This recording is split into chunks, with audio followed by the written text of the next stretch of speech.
diskriminasi terkait budaya positif yang nanti akan disampaikan oleh Ibu Muti Inul Permatasari, CGP Angkatan 11 Kabupaten Sragen. Bapak Ibu semuanya yang berhormati, mohon izin untuk menyampaikan susunan acara pada kesempatan kali ini. Acara yang pertama nanti adalah pembukaan, yang kedua doa, yang ketiga adalah sambutan dari Bapak Kepala Sekolah SD Negeri Gisi 1. Acara yang keempat inti atau penyampaian materi diseminasi oleh Ibu Muti Inul Permatasari. Yang kelima adalah lain-lain, dan yang keenam adalah penutup. Bapak Ibu semuanya, marilah kita awali pertemuan kali ini dengan bacaan basmalah bersama-sama. Bismillahirrahmanirrahim. Dan selanjutnya agar semua rangkaian acara pada pagi hari ini dapat berjalan dengan lancar, mari kita berdoa bersama. Menurut agama dan keyakinan masing-masing, berdoa dipersilakan.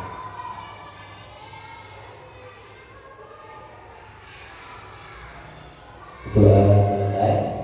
Terima kasih. Semoga semuanya dapat berjalan dengan baik.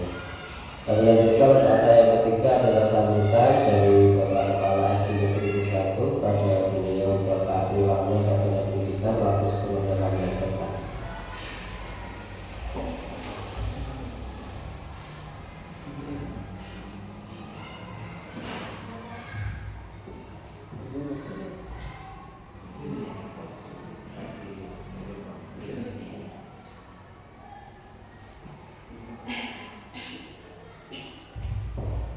Bismillahirrahmanirrahim. Assalamualaikum warahmatullahi wabarakatuh.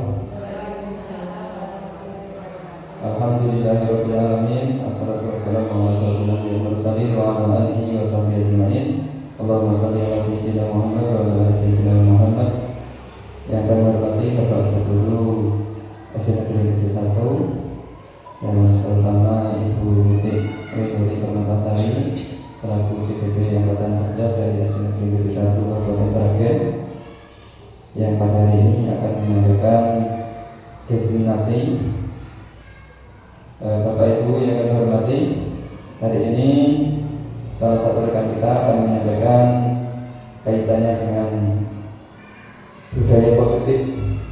Semoga dengan apa nanti yang akan disampaikan oleh Ibu Muti Inul ini akan memberikan manfaat kepada kita, sehingga sebagai calon guru penggerak dari SD Negeri Gisi 1 akan menularkan kebaikan. Kalau ada orang yang berbuat kebaikan, maka efeknya itu ada beberapa. Yang pertama, kebaikan itu kan menular menjadi hal-hal baik di sekitarnya. Jadi semoga nanti ketika Ibu Muti ini melakukan diseminasi tentang budaya positif, maka budaya positif itu akan menular kepada kita, terutama dalam kita melaksanakan tugas kita sebagai pengajar, sebagai pendidik. Semoga harapannya nanti berpengaruh kepada kualitas kegiatan belajar di sekolah kita. Yang kedua, orang yang melakukan kebaikan, menyebarkan kebaikan itu akan merasa bahagia. Merasa bahagia karena sudah bisa melakukan hal baik, dan hal baik itu bisa dirasakan oleh orang lain. Maka yang menularkan itu akan merasa bahagia. Yang berikutnya adalah akan ada perubahan ke arah kebaikan. Apabila semua orang itu bersama-sama melakukan kebaikan yang telah ditularkan tadi, maka akan ada perubahan. Nah, diharapkan di SD Negeri 1 ini nanti akan ada perubahan yang luar biasa, karena guru penggeraknya sudah ada 2 insya Allah, dan nanti tahun depan akan tambah lagi guru penggerak. Semoga dengan banyaknya guru penggerak ini nanti akan membawa perubahan yang luar biasa di SD Negeri Gisi 1, sehingga anak didik betul menjadi anak didik yang berkualitas sebagai guru penggerak, sebagai penggeraknya dari semua pendidik yang ada di SD Negeri 1, dan semoga menular ke SD yang lain. Itu harapan saya. Semoga kegiatan pada hari ini bisa berjalan lancar, dan saya ucapkan selamat kepada Ibu Muti Inul untuk melaksanakan tugas sebagai CGP Angkatan 11. Semoga ke depannya diberikan kemudahan, kelancaran, dan kesuksesan. Demikian pula kepada Bapak Ibu yang lain yang saat ini belum mengikuti guru penggerak. Semoga ada kesempatan untuk mengikuti guru penggerak dan menimbulkan atau mewujudkan perubahan-perubahan yang positif di SD Negeri Gresik 1. Terima kasih. Kurang lebihnya mohon maaf. Assalamualaikum warahmatullahi wabarakatuh.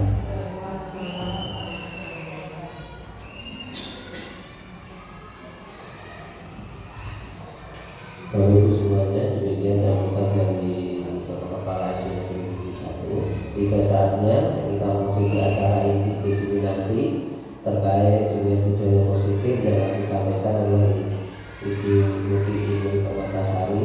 Waktu sepenuhnya kami aturkan.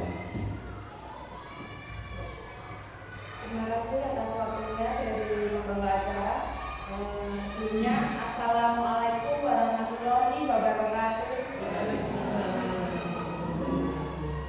Terima kasih Bapak Kepala Sekolah yang telah memberikan izin kepada saya untuk melaksanakan diseminasi di SD Negeri Gresik 1 ini. Kemudian terima kasih untuk Bapak Ibu semuanya yang telah meluangkan waktunya untuk mengikuti kegiatan saya pada pagi hari ini. Sebelumnya saya mohon maaf karena saya sering meminta bantuan kepada Bapak Ibu semuanya untuk membantu kegiatan PGB saya. Di sini saya akan menyampaikan tentang diseminasi budaya positif. Konsep inti dari budaya positif yaitu ada 8. Yang pertama adalah perubahan paradigma belajar. Yang kedua adalah disiplin positif. Yang ketiga nilai-nilai kebajikan. Yang keempat kebutuhan dasar manusia. Yang kelima motivasi perilaku manusia. Dan yang keenam posisi kontrol sebagai guru. Dan yang ketujuh keyakinan kelas. Dan yang ke-8 adalah segitiga restitusi. Pembelajaran dengan paradigma baru. Pembelajaran dengan paradigma baru merupakan pembelajaran yang dirancang berdasarkan prinsip pembelajaran berdiferensiasi, sehingga para peserta didik belajar sesuai kebutuhannya berdasarkan tahap perkembangan sesuai teori psikologi modern untuk mewujudkan profil pelajar Pancasila. Nah, profil pelajar Pancasila itu ada 6. Yang pertama yaitu beriman bertakwa kepada Tuhan Yang Maha Esa dan berakhlak mulia. Yang kedua berkebinekaan global. Yang ketiga gotong royong. Yang keempat mandiri. Yang kelima bernalar kritis. Dan yang keenam kreatif. Disiplin positif. Disiplin itu berasal dari kata disiplina yang artinya belajar. Disiplin mengacu pada disiplin diri yang memiliki tanggung jawab terhadap apa yang dilakukannya berdasarkan nilai-nilai yang diyakini. Disiplin positif merupakan salah satu cara penerapan disiplin yang bertujuan untuk menunjukkan kesadaran serta memberdayakan peserta didik tanpa imbalan, penghargaan, reward, ancaman ataupun hukuman. Nah, kita sebagai pendidik tujuannya adalah menciptakan peserta didik yang memiliki disiplin diri sehingga mereka berperilaku mengacu kepada nilai-nilai kebajikan universal dan memiliki motivasi intrinsik dalam perubahan perilaku ke arah yang lebih baik. Nah, nilai-nilai kebajikan, nilai yang disepakati bersama lepas dari suku bangsa, agama, bahasa maupun latar belakang dari peserta didik. Profil pelajar Pancasila yang 6 tadi ya Bapak Ibu ya. Pertama, beriman dan bertakwa kepada Tuhan Yang Maha Esa dan berakhlak mulia. Yang kedua,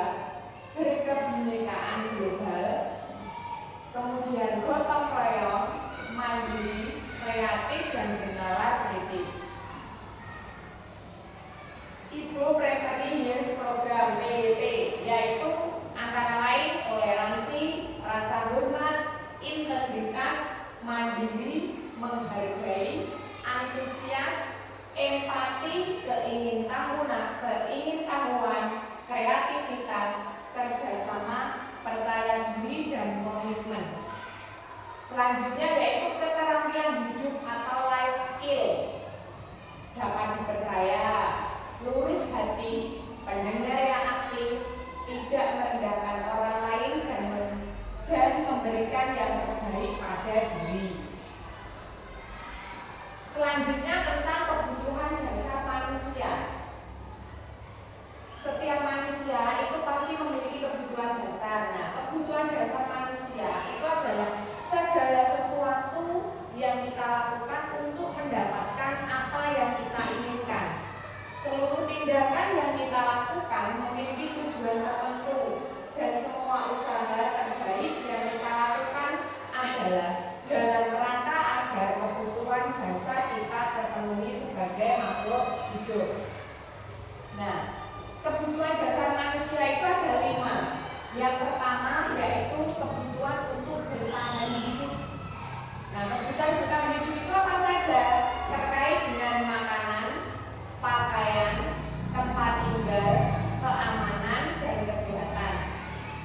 Kebutuhan dasar manusia yang kedua yaitu adalah kasih sayang dan rasa diterima.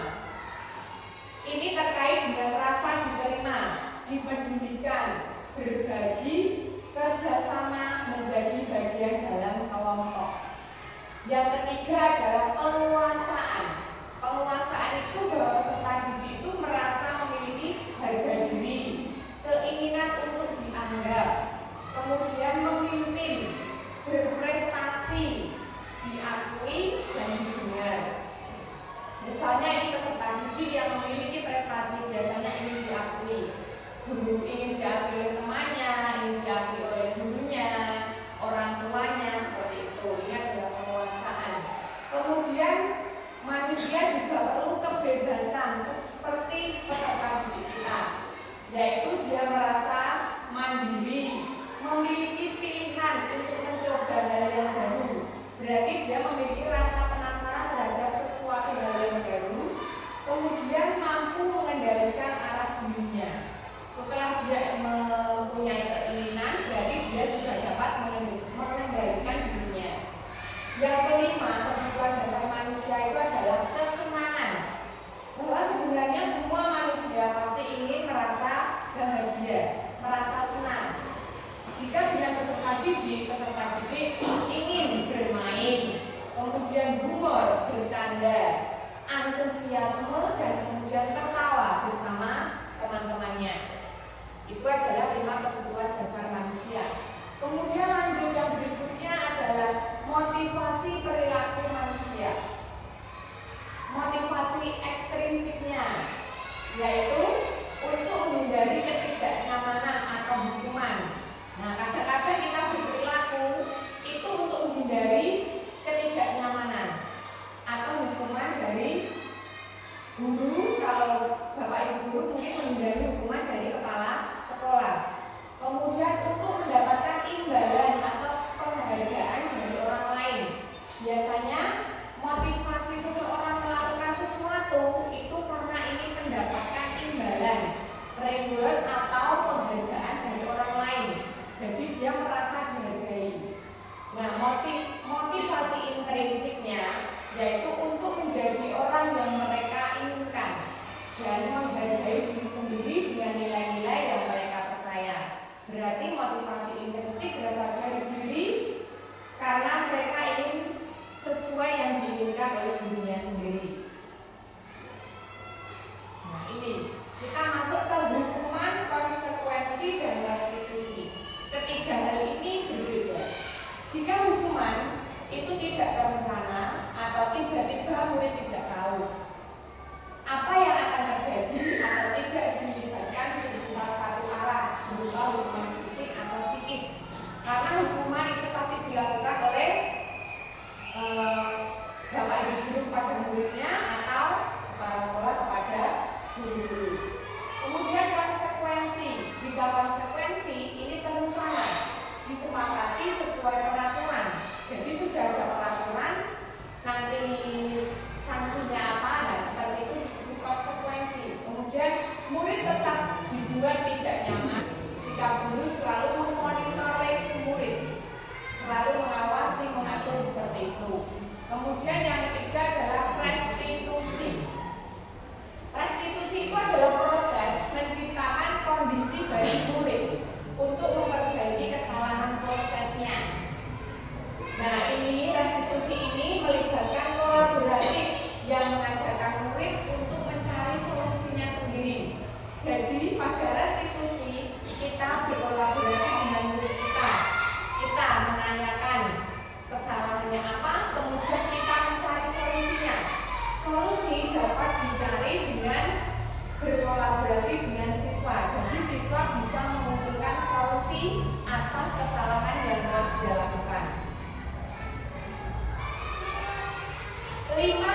posisi kontrol guru. Kita sebagai guru itu memiliki 5 posisi kontrol di dalam kelas.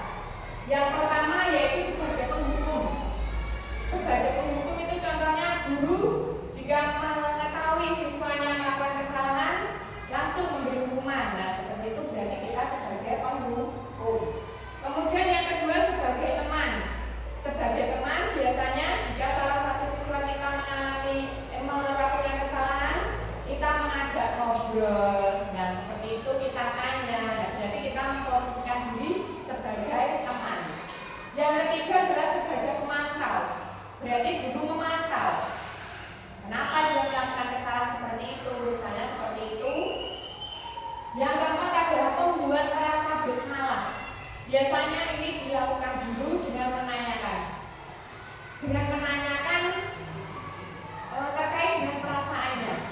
Kamu sudah membuat guru kecewa atau bapak ibu guru kecewa. Nah, dengan secara tidak langsung maka siswa akan merasa bersalah atas kesalahan yang telah dia lakukan.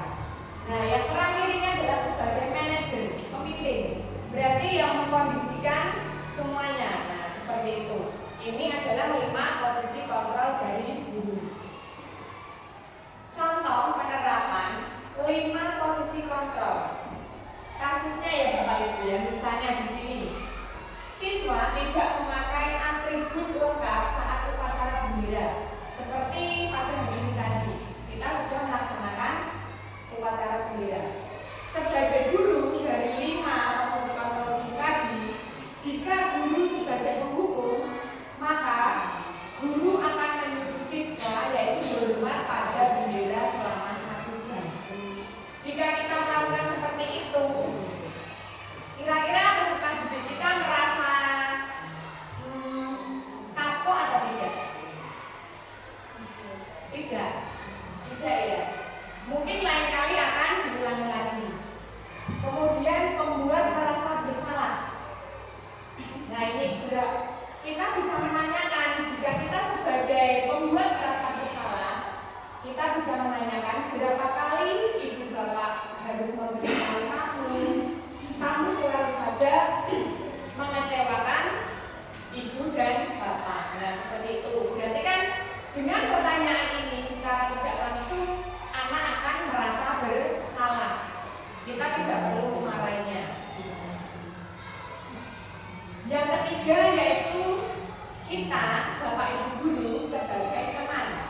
Dari kasus tadi siswa yang tidak memakai atribut lengkap pada saat upacara, Bapak Ibu guru dapat mengatakan, ayo dong ikuti aturan sekolah. Tolong bantu Bapak Ibu ya sekali ini. Ya sudah tidak apa-apa, lain kali jangan sampai berbuat seperti ini lagi ya. Seperti ini, bahasa-bahasa yang kita gunakan. Nah, ini seperti teman, memposisikan diri kita kepada siswa kita sebagai teman. Yang selanjutnya sebagai pemantau. Jika kita sebagai pemantau, berarti kita menanyakan, kamu sudah melanggar peraturan sekolah? Kamu tahu konsekuensinya? Nah, karena sudah ada aturannya ya Bapak Ibu. Setelah upacara, kamu beli atributnya ke koperasi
Tadi Bapak Ibu semuanya sudah paham ya, sudah mengetahui. Berarti dengan kita menanyakan, saya kecewa sekali dengan kamu, berarti kita membuat siswa menjadi merasa bersalah. Selanjutnya, posisi kontrol apakah aku jika kita mengatakan kamu tidak pernah benar melakukannya.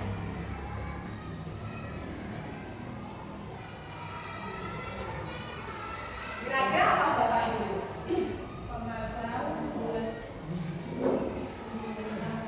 Bu Santi apa? Ayo.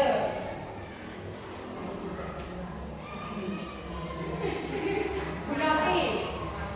Apa Bu Novi? Oh, sebagai pemantau.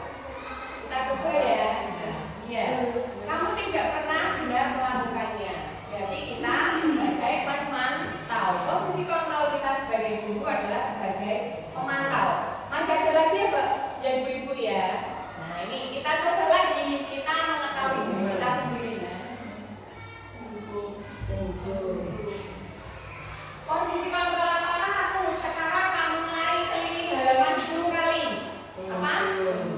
Penghukum. Jelas ya Bapak Ibu. Jika kita selalu memberikan tugas yang berlebihan seperti itu, berarti kita sebagai penghukum. Nah ini kita lanjutkan lagi. Posisi kontrol apakah aku? Ayolah lakukan diri Bapak Ibu ya. Kita sebagai apa? Teman. Kita coba. Nah, teman. Berarti ibu-ibu semuanya sudah paham ya memposisikan diri kita sebagai apa di dalam kelas. Yang selanjutnya, kamu tidak pernah mendapat nilai jika tidak mengerjakan tugas. Kira-kira apa? Sebagai apa, Bu?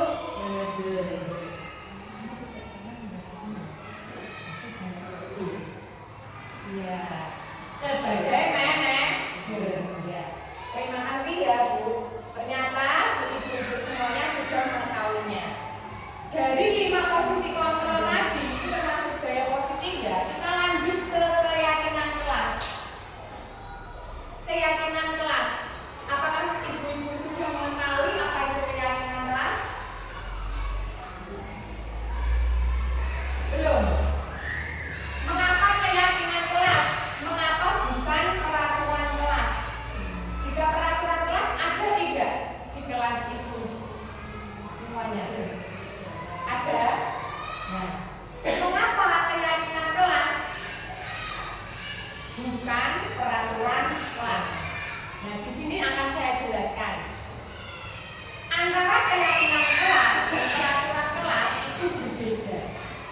Jika keyakinan kelas itu adalah kesepakatan yang dibuat bersama antara guru dan siswa untuk menciptakan lingkungan belajar yang positif, produktif di dalam kelas. Jadi keyakinan kelas itu adalah kesepakatan antara siapa? Murid dan guru. Iya, murid dan guru.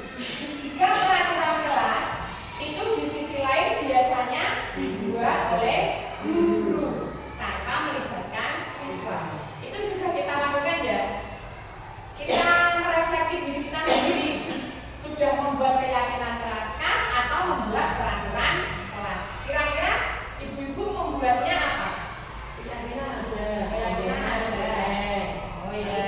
Kerjakan PR, anak-anak nanti mengerjakan di luar. Kesepakatan ya Bu ya antara jenengan dengan nah ya berarti kita sebenarnya sudah melaksanakan keyakinan kelas, tetapi belum tahu saja oh ini namanya keyakinan kelas.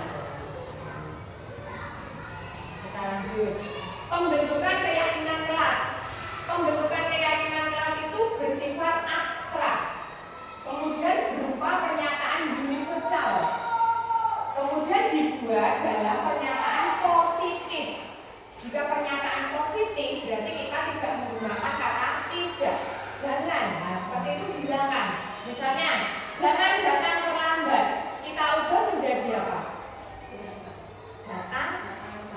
Ya, datang tepat waktu. Kita hilangkan kata-kata yang negatif, kita ubah menjadi kalimat positif. Sedikit saja agar mudah diingat. Kalimatnya juga jangan terlalu panjang. Misalnya datang tepat waktu. Nah, seperti itu mudah diingat ya. Sesuai dengan kondisi kelas dan sekolah sehingga mudah diterapkan semua siswa. Nah, di sini setiap kelas masalah atau problemnya kira-kira sama atau berbeda? Mungkin ada yang sama, mungkin ada yang berbeda. Jadi keyakinan kelas, setiap kelas itu sama atau berbeda? Berbeda. Kita sesuaikan dengan kondisi masing-masing. Sekolah atau warga kelas dilibatkan saat membuat keyakinan kelas. Jadi melibatkan guru, siswa, dan seperti itu. Kita berkolaborasi. Ini contoh ya pembuatan keyakinan kelas. Kita bisa menggunakan kertas kecil itu, sticky note ya. Kita tulis, ya kita bagikan ke siswa kita. Kemudian siswa akan mengisi masalah apa yang ada di kelas. Kalau masalah kan berarti masih bersifat negatif. Nah, kemudian sticky note-nya kita tambah di papan. Dari kalimat negatif kita ubah menjadi kalimat positif. Kemudian dijadikan keyakinan kelas. Itu cara membuat keyakinan kelas. Nah, contoh keyakinan kelas. Yang pertama yaitu adalah saling menghormati. Kita menghormati guru, teman, dan semua orang di sekolah. Kita mendengarkan ketika orang lain berbicara. Nah, ini adalah termasuk budaya positif. Walaupun dengan sederhana, dengan menghormati dan bersikap sopan santun seperti itu harus kita biasakan di lingkungan kelas atau sekolah kita. Yang kedua yaitu kerjasama. Kita bekerja sama dalam kelompok dan saling membantu satu sama lain. Kita berbagi tugas dengan adil dan bertanggung jawab. Kerjasama ini masuk kolaborasi antara guru dan semua siswa. Yang ketiga yaitu contoh keyakinan kelas kejujuran. Nah, di sini kita selalu berkata jujur. Kita mengakui kesalahan dan berusaha untuk memperbaikinya. Saya kira kalau di kelas itu masih ada anak-anak atau siswa yang belum berkata jujur, sering berbohong. Nah, seperti itu nanti kita bisa buat keyakinan kelasnya agar anak-anak terbiasa berkata jujur. Selanjutnya yaitu tanggung jawab. Kita bertanggung jawab atas tindakan dan tugas kita. Jadi semua apa yang dilakukan guru maupun siswa itu adalah konsekuensinya yang telah disepakati. Yang kelima adalah semangat belajar. Kita selalu berusaha sebaik mungkin dalam setiap pelajaran. Kita tidak takut untuk bertanya jika tidak mengerti. Nah, contoh keyakinan selanjutnya adalah kedisiplinan. Kita datang tepat waktu dan siap untuk belajar. Kita mengikuti aturan kelas dan sekolah. Itu masuk kedisiplinan. Keyakinan kelas selanjutnya adalah kebaikan hati. Kita bersikap baik dan ramah kepada semua orang. Kita membantu teman yang sedang kesulitan. Nah, itu berkaitan dengan kebaikan hati. Nanti jika Bapak Ibu semuanya ingin membuat keyakinan kelas, nah ini adalah contoh-contohnya. Yang kedelapan adalah kreativitas dan inovasi. Kita berani mencoba hal-hal baru dan berpikir kreatif. Kita menghargai ide-ide dan pendapat orang lain. Yang kesembilan, kepedulian terhadap lingkungan. Kita menjaga kebersihan kelas dan lingkungan sekolah. Kita mengurangi penggunaan plastik dan daur ulang. Dan yang ke-10, keselamatan. Kita menjaga keselamatan diri sendiri dan teman-teman. Kita mengikuti prosedur keselamatan di sekolah. Nah, di sini kita masuk ke segitiga restitusi. Nah, Nah, ini adalah budaya positif segitiga restitusi. Suatu proses dialog yang dijalankan oleh guru agar dapat menghasilkan murid yang mandiri dan bertanggung jawab. Nah, segitiga restitusi itu memiliki 3 langkah. Yang pertama adalah menstabilkan identitas. Yang kedua, validasi tindakan yang salah. Yang ketiga, menanyakan keyakinan. Di segitiga restitusi ini berarti guru nanti mengajak berdialog, ngobrol, kolaborasi dengan murid, menanyakan masalahnya dan mencari solusinya. Kita memberi pancian atau menanyakan kepada siswa agar siswa mampu memecahkan masalahnya. Yang pertama yaitu menstabilkan identitas. Nah, ini jika ada suatu masalah di kelas, misalnya siswa datang terlambat.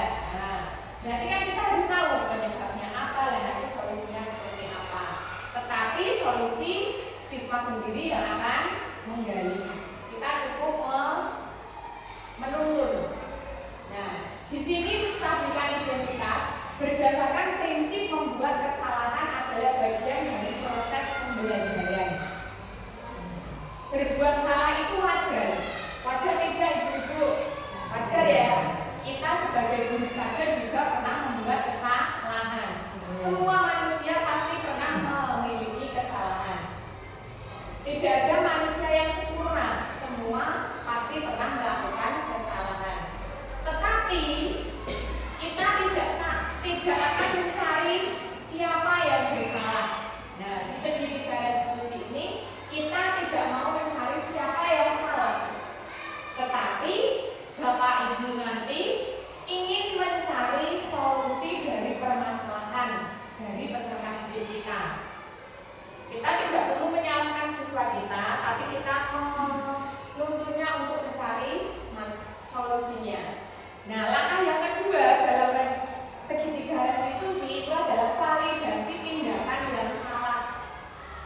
Berdasarkan prinsip setiap perilaku berupaya memenuhi suatu kebutuhan tertentu. Nah, di sini kamu misalnya ya, ini kata-kata nanti dalam validasi tindakan yang salah. Misalnya ibu-ibu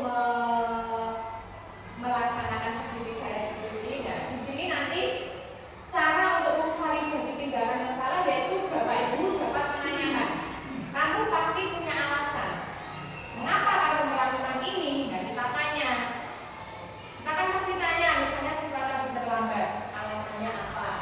Padahal kamu bisa melakukan yang lebih buruk, ya toh? Lebih buruk dari terlambat apa? Tidak berangkat sekolah, ya kan? Tidak berangkat sekolah. Dia walaupun terlambat masih mau berangkat sekolah, itu masih baik. Nah, kamu patut bangga karena kamu telah melindungi sesuatu yang penting buatmu. Kamu melakukannya karena mempertahankan sesuatu yang penting bagimu.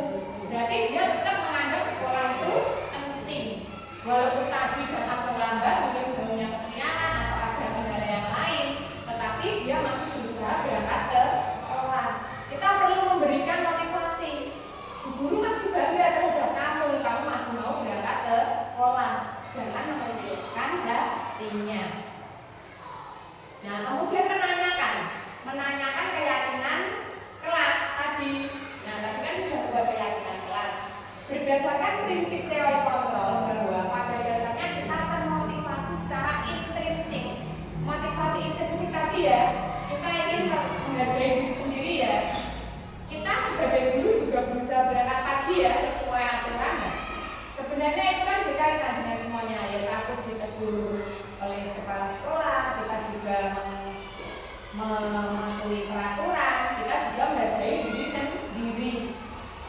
Nah, di sini nanti kita tanyakan kepada peserta didik kita yang melakukan kesalahan itu, apa keyakinan kelas kita? Tadi ya ada 10 tadi, disiplin atau menghargai. Nah, kalau terlambat sekolah mungkin masuk ke disiplinan. Nilai-nilai apa yang telah disepakati bersama kita tanyakan. Berarti kan kita tadi harus disiplin. Jika kita sekolah di dalam kelas sudah memiliki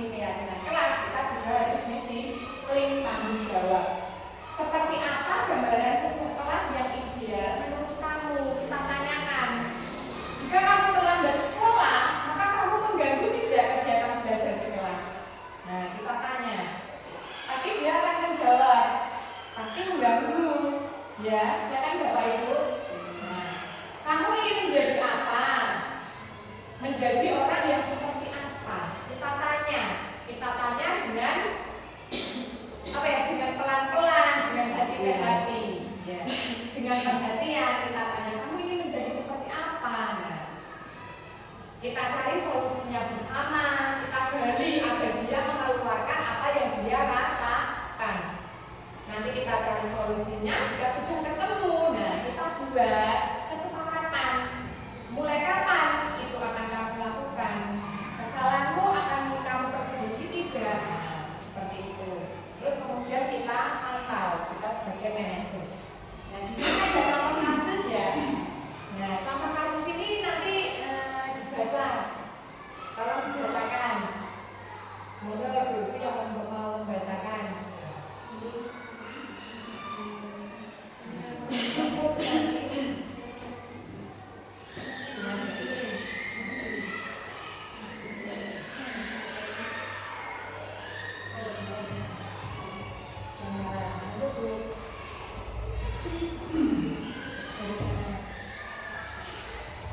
Contoh kasusnya.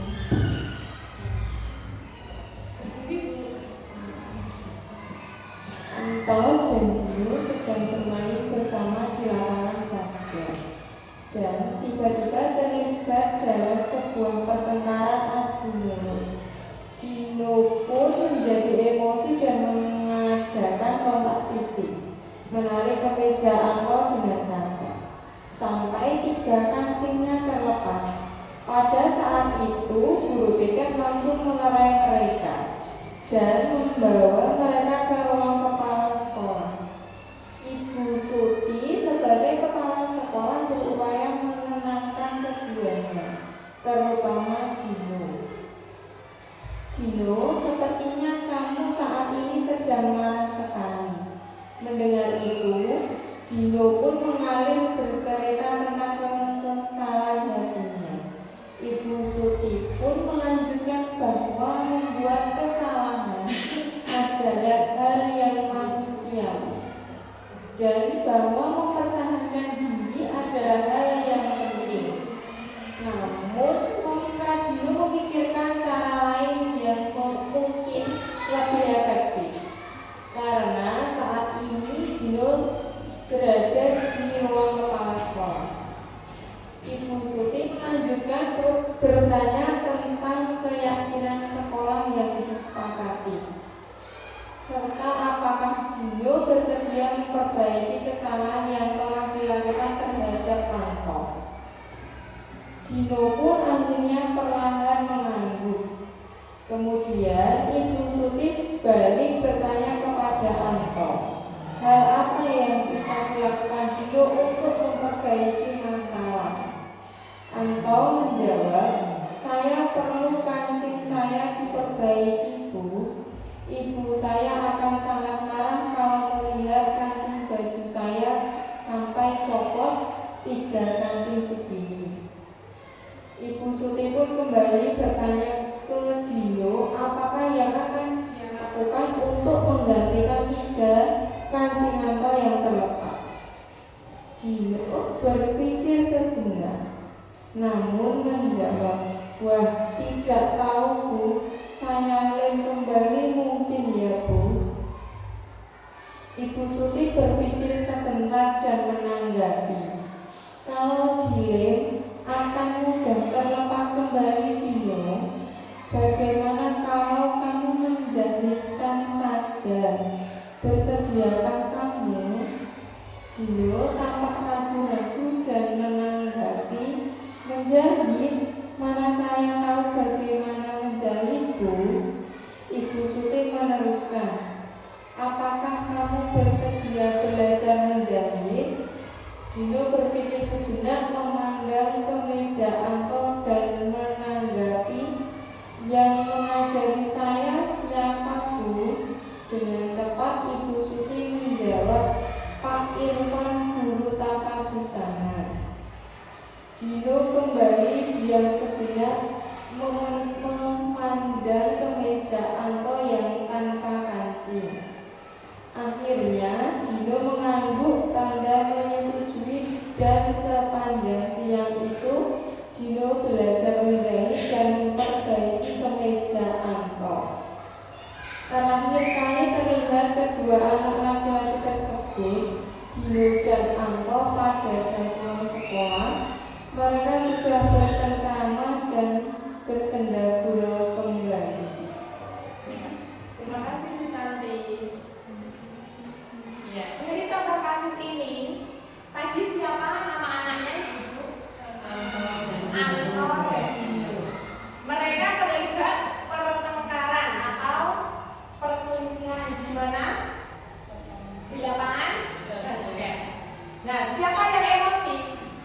yang menyebabkan terjadinya kancing bajunya terlepas. Nah, di sini ada Ibu Suti. Ibu Suti sebagai apa? Kepala sekolah, berupaya untuk menenangkan keduanya. Nah, Dino sepertinya kamu saat ini sedang marah sekali ya. Dino memang marah ya. Nah, kemudian di sini Ibu Suti melanjutkan bertanya tentang keyakinan sekolah yang telah disepakati. Nah, jika ada kancing baju yang terlepas, yang melepaskan adalah Dino. Nah, kemudian di sini Ibu Suti memposisikan diri untuk menyelesaikan masalah ini. Kemudian Dino diminta untuk memperbaiki baju Anto, ya, kancing bajunya yang terlepas. Nah, di sini Dino menyepakatinya tidak, Ibu? Menyepakatinya dengan bantuan Bapak siapa tadi? Nah, kita lanjutkan. Nah, dari tadi, kasus tadi, nah pertanyaannya ini, posisi kontrol apa yang telah dipraktekkan oleh kepala sekolah, yaitu Ibu Suti? Hal-hal apa saja yang dilakukannya sehingga Anda berkesimpulan demikian? Nah, sebagai apa sebagai kepala sekolah? Tadi apa saja 5 posisi kamu telah sebagai guru? Mendukung, aman, membuat merasa bersalah, memantau, manajer. Nah, ini kira-kira Ibu Suti memposisikan dirinya sebagai yang mana? Kepala sekolah.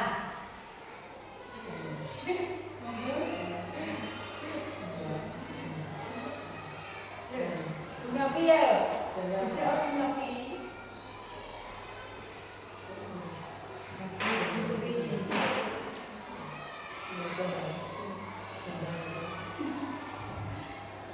Menurut saya, posisi kontrol apa yang dipraktekkan Ibu Suti itu sebagai manajer. Karena Ibu Suti sudah menerapkan langkah-langkah segitiga restu dengan baik. Berarti ada 3 langkah-langkah tadi. Ada 3 langkah segitiga restitusi. Ya. Terima kasih. Ya, terima kasih Bu Novi. Ya, benar sekali. Ibu Suti sebagai kepala sekolah yaitu memposisikan dirinya sebagai manajer. Karena beliau sudah melakukan 3 langkah segitiga restitusi kepada siswanya, kemudian akhirnya menyelesaikan masalah. Nah, ini pertanyaan kedua. Dalam kasus tersebut, bagaimana Dino dikuatkan? Bagaimana Anto dikuatkan oleh Ibu Suti? Nah, dari kasus yang tadi itu bagaimana Dino dikuatkan, kemudian bagaimana Anto dikuatkan oleh Ibu Suti?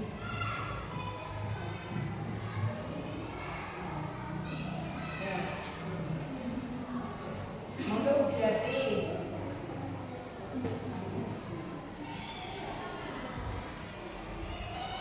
Monggo Bu Yati. Nah, kita sebagai dari kasus tadi, nah sebagai guru, apa posisi kontrol yang dilakukan Bu Suti sebagai kepala sekolah? Yang dilakukan oleh Ibu Suti sebagai kepala sekolah adalah memberikan suatu pertanyaan kepada Anto. Kemudian Ibu Suti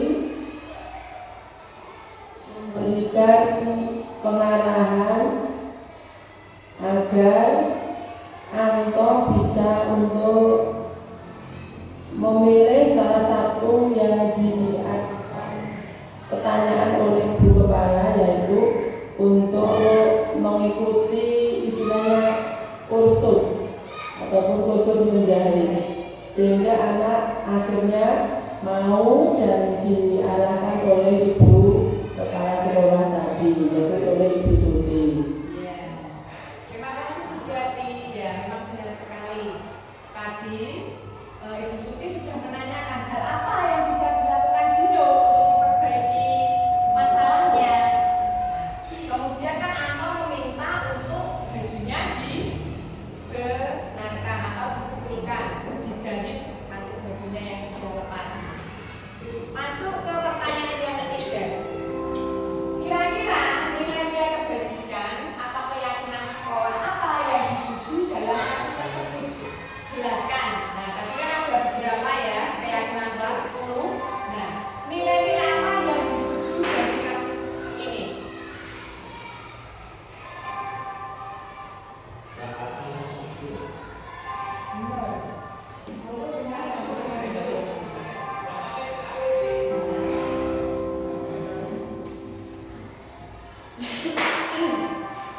kira-kira nilai-nilai kebajikan dengan sekolah yang ditujukan dalam hal tersebut adalah sebuah tanggung jawab, dan yang kedua saling memaafkan. Penjelasannya Bu. Dari kasus perkelahian Binur dan Anto, Ibu Suti menggunakan langkah-langkah restitusi dengan memposisikan diri sebagai manajer dengan bertanya mengenai hal-hal yang dapat menimbulkan motivasi intrinsik dari dalam diri siswa untuk dapat bertanggung jawab atas perbuatannya dan bisa saling memaafkan satu sama lain. Ya, terima kasih Bu Nur. Nah, benar sekali nilai-nilai kebajikan atau keyakinan sekolah yang dituju dalam kasus tadi adalah tanggung jawab dan saling memaafkan. Dari kasus itu, perkelahian antara Dino dan Anto, Ibu Suti menggunakan segitiga restitusi atau sudah melaksanakan 3 langkah segitiga restitusi. Nah, kita masuk ke penutup. Dalam penerapan program disiplin positif, hendaknya itu guru memiliki standar kepribadian, profesional, dan sosial yang baik, di mana guru mampu merefleksikan dirinya dalam posisi kontrol ini. Bagaimana perjalanan dirinya sebagai amo atau manajer yang menuntun murid-muridnya menjadi insan yang mandiri, merdeka, dan bertanggung jawab sesuai standar nasional pendidikan. Nah, semoga dari paparan diseminasi budaya positif saya ini dapat membantu teman-teman, Bapak Ibu semuanya untuk membiasakan yaitu budaya disiplin positif. Kedepannya yaitu untuk pembelajaran yang lebih baik lagi untuk mencapai tujuan pendidikan nasional kita bersama yang lebih baik lagi dengan cara yang baik. Nah, mungkin itu saja yang dapat saya sampaikan terkait dengan budaya positif. Semoga bermanfaat untuk Ibu Bapak semuanya. Saya ucapkan terima kasih sudah berkenan untuk mengikuti kegiatan saya ini. Semoga bermanfaat. Wassalamualaikum warahmatullahi wabarakatuh. Saya kembalikan ke moderator. Ya, Bapak Ibu, tadi yang disampaikan oleh Ibu Meti Permatasari yaitu diseminasi budaya positif. Kita berikan tepuk tangan dulu untuk Bu Meti ini. Baik Bapak Ibu, kita akan lanjutkan acara yang berikutnya yaitu lain-lain. Mungkin dari Ibu-ibu ada pertanyaan terkait dengan apa yang disampaikan oleh Ibu Meti tadi, kami silakan. Monggo.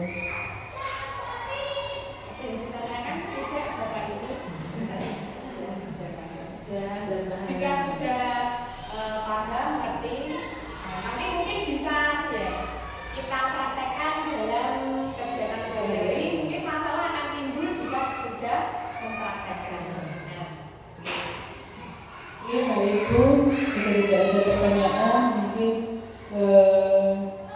itu tadi yang sudah disampaikan Bu Meti. Sekali lagi Bu Meti berpesan semoga nanti kita bisa menjalankan budaya positif ini di sekolah kita, dan intinya kita bisa melakukan budaya positif untuk diri kita sendiri dan untuk sekolah kita. Gitu ya Ibu. Bapak Ibu yang kami hormati, kita berada di acara terakhir yaitu acara penutup. Marilah acara kita akhiri dengan membaca hamdalah bersama-sama. Alhamdulillahirobbilalamin. Serangkaian acara pada pagi hari ini terlaksana dengan baik. Saya sebagai pembawa acara hanya salah banyak kata. Saya mohon maaf yang sebesar-besarnya. Terima kasih. Saya akhiri. Wassalamualaikum warahmatullahi wabarakatuh. Assalamualaikum warahmatullahi wabarakatuh.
satu ya.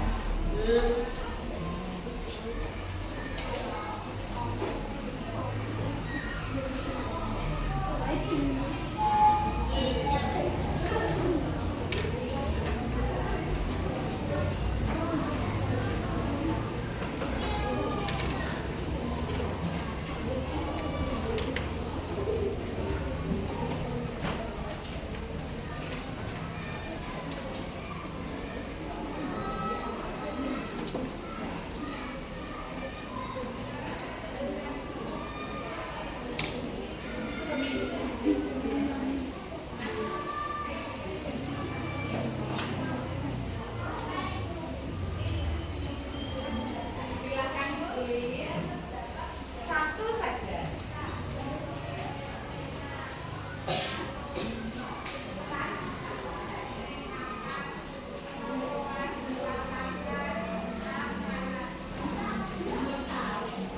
Silakan kalian tulis ya.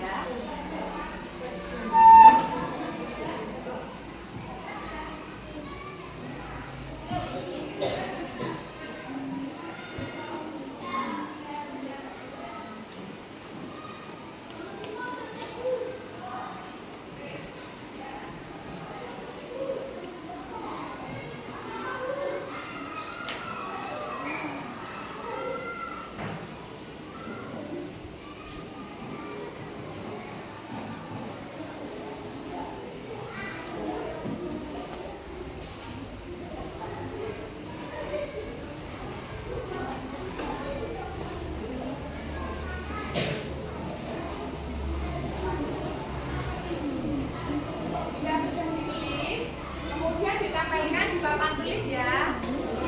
Mulai dari Mas Reza, silakan tampil sini.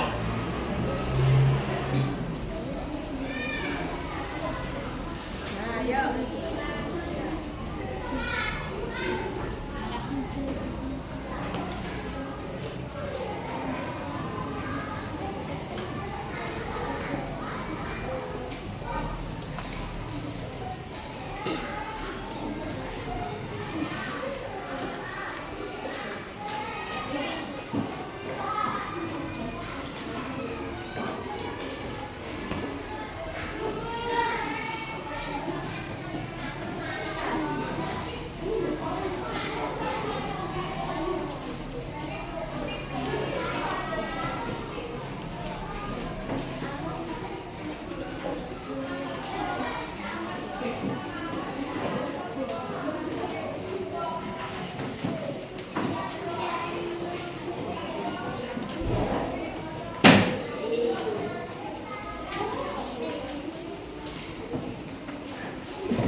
tidak pernah mengerjakan PR. Berarti bagaimana?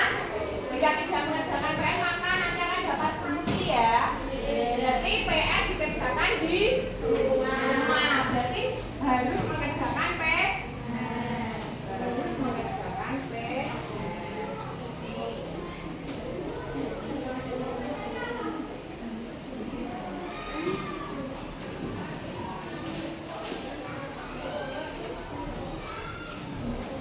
Tidak melaksanakan piket kelas. Berarti apa? Melaksanakan piket kelas.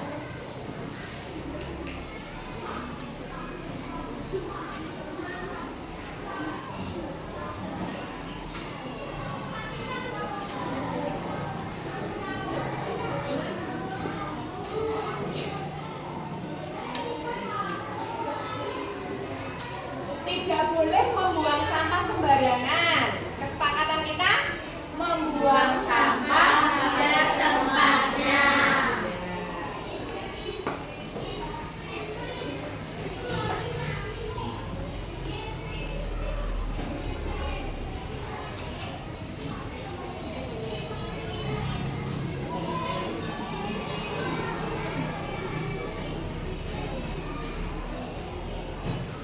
Tidak boleh makan saat jam pelajaran. Berarti apa? Makan pada saat istirahat. Pada saat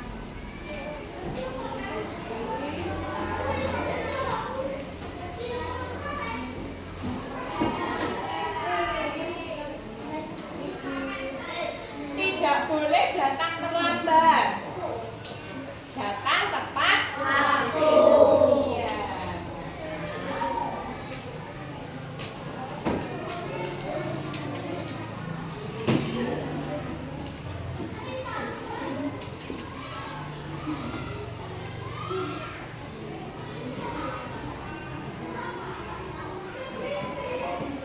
Nah, ini yang beberapa ada yang sama ya, yang sama kita rangkum saja. Tidak membawa buku sesuai jadwal. Berarti keyakinan kita membawa buku sesuai jadwal.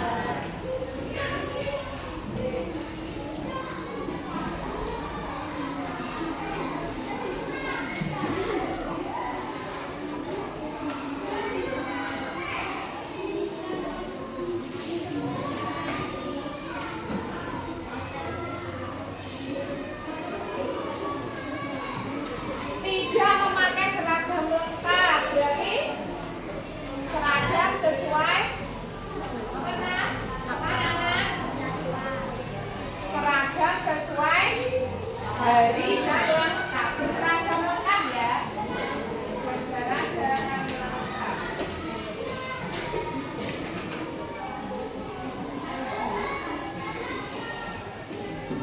Yang ke-10 terakhir ya.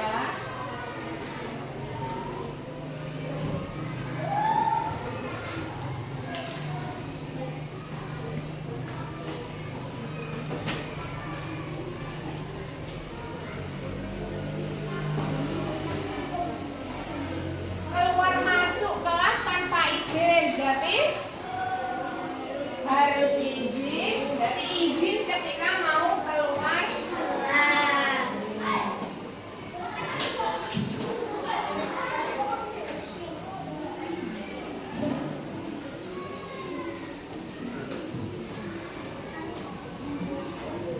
Nah, kesepakatan kelas kita sudah kita buat ada 10 ya. Nanti akan diburu cetak, kemudian akan ditempel di dinding ke kelas. Kalian ingat. Nah, untuk itu ketua kelasnya silahkan maju dibacakan. Nah, keyakinan kelas 6 ya. Ini. Mbak Alia maju. Nah, dibaca ya. Keyakinan kelas 6 yang keras. Keyakinan kelas 6. 1. Berkata sopan santun. 2. Rukun. 3. Harus mengerjakan PR. 4. Melaksanakan piket kelas. 5. Membuang sampah di tempat sampah. pada saat istirahat. 7. Datang tepat waktu. 8. Membawa buku sesuai jadwal. 9. Berseragam lengkap. 10. Izin ketika akan keluar kelas. Nah, sekarang terus tanda tangan di sini sebagai bukti bahwa kita sudah sepakat. Ketua kelas. Nah, Alia Mbak. Jadi, silakan tanda tangan di sini Mbak Alia.